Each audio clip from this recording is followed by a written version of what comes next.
Hi, good morning, good afternoon, good evening, wherever you are.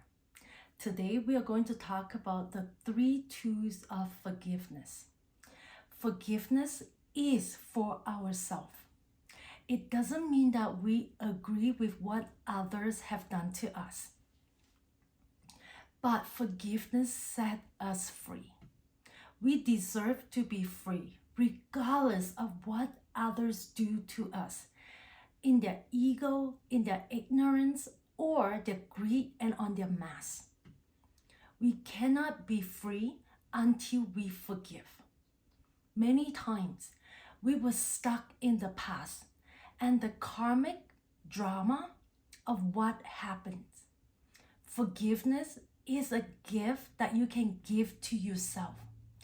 And why would you continue to punish yourself because of what others done to you, or because of others' limitations and their set of limiting belief and consciousness? We are not the karmic police. And so, whatever they have done, whatever seed they have planted, the seed will blossom in their life. That's not our responsibility. Our responsibility is to let go and forgive others and, the most important, ourselves. Most of us want to kill that person, or we want them to suffer. We want to make them suffer and hurt them and make them know what they have done to us. Hurt them like they had hurt us. Of course, that will just hurt us more. There is an acronym that I learned for forgiveness and healing, and that word is called HEAL, H-E-A-U. Sorry, H-E-A-L. H stand for honoring and honoring you. The truth of you, the truth of who you are. When we mix up with someone who is narcissist, we tend to lose ourselves. And we forget who we are in all of this. We become just in the relationship with that person.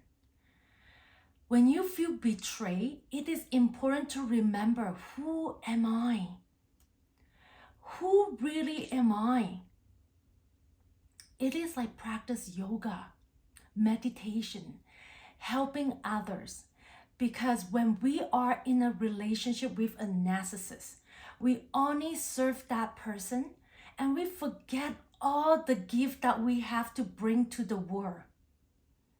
Honoring in and honoring the self includes that deep, quiet inner work. And remember, what are your gifts? And how can you serve? Can you bring love to another person? These will remind us to remember, I am a valuable human being. E stand for embrace. Embrace our friends and family members, real friends who can mirror back to us who we really are. We lost them in our relationship, and we lost it in our betray because we literally end up obsessed, consumed by that which has happened, by the story, by the drama, by our identification as a victim. So close friends and family, people who really know you, can reflect back. They can mirror back to you who you really are. And who you are is not in relationship with that person or in that particular situation. They can help you find your way back to the fullness, completeness, wholeness of yourself. A stand for awareness. Awareness is that there is no right way to grieve.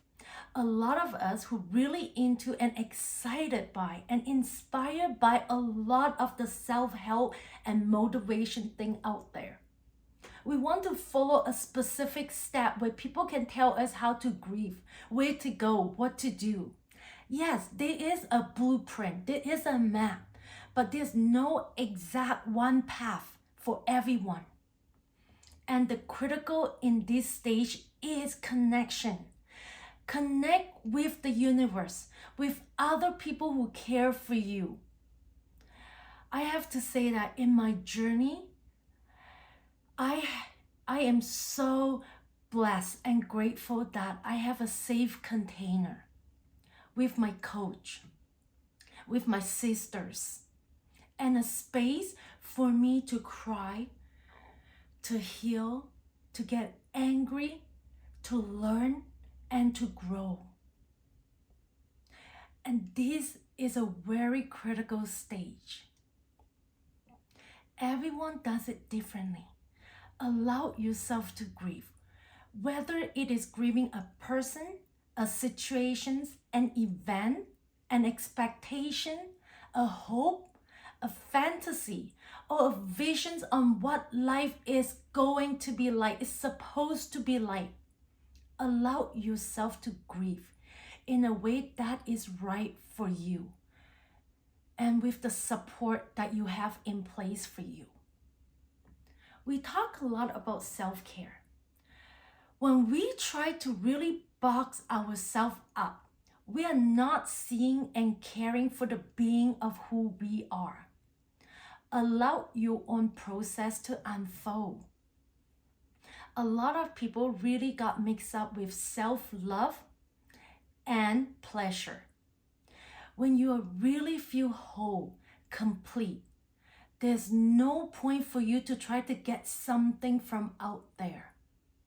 It is only when you feel empty, when you feel you're not enough, that you tend to try to get something from the outside to make you feel fulfilled. L stands for let go. This is the critical aspect. We have to come to the place to let it go, or else it will eat us up and steal our life away.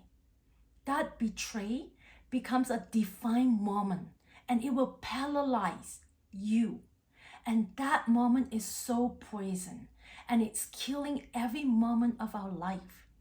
We have to let it go. Think about if you were walking down the street and someone stabbed you, what would you do? Do you chase after that person down the street? Or do you get other people to chase after him? Or you try to get other people to help you, to keep you stay alive, bring you to the hospital, deal with the bleeding. And then we can deal with that guy later on. Right now, you got to take care of yourself. That is what self-care means. It is the awareness that regardless of what that person does to you, you are wounded, whether it is financially, emotionally, physically, mentally, spiritually.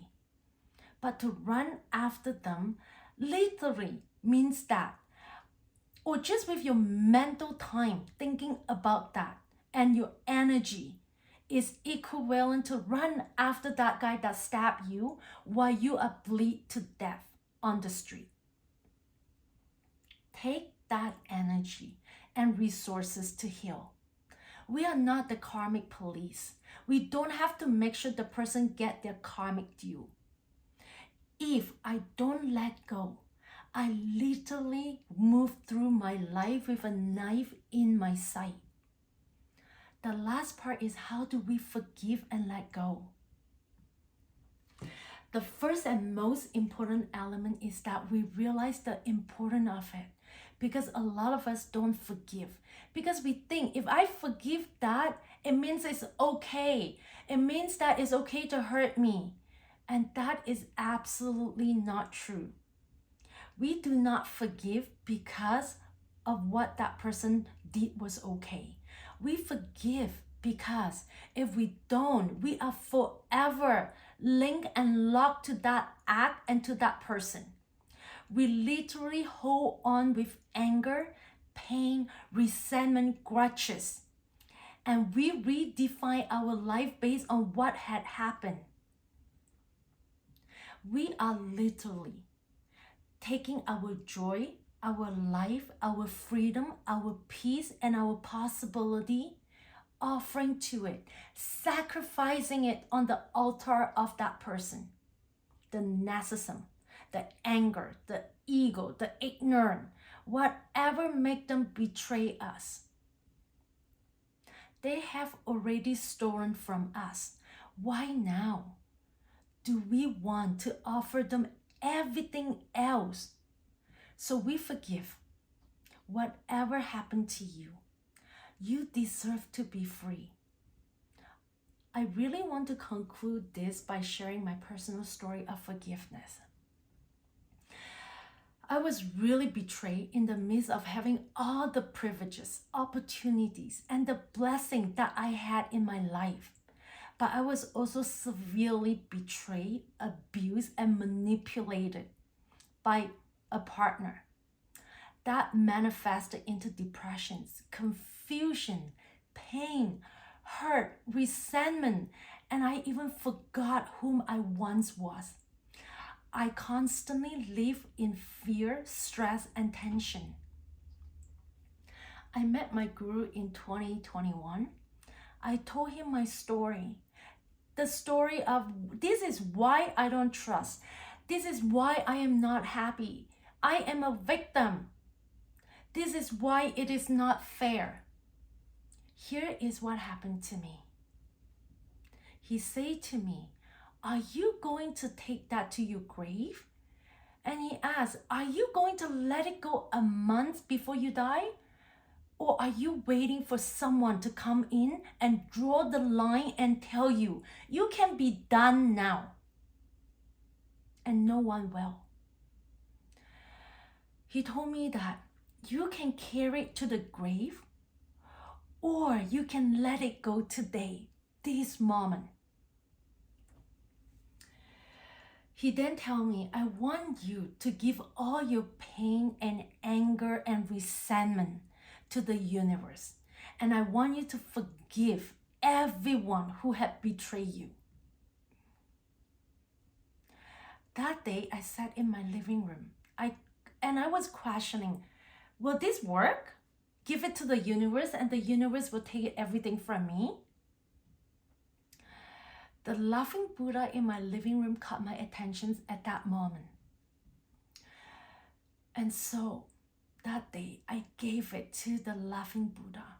I prayed, I cried, and I gave all my pain, my anger, my fear, my hurt, and I give it all to the Buddha. I share this story with you because if I can do it, so can you. It may be a tree in the backyard, the ocean, the mountaintop, or something that is sacred for you. Just offer it, deep dive, and pull up as much as you can. Offer it to the fire, to the water, to the soil, to the air, to the universe. The universe will take it if you're ready to let it go. And I'll see you in my next video.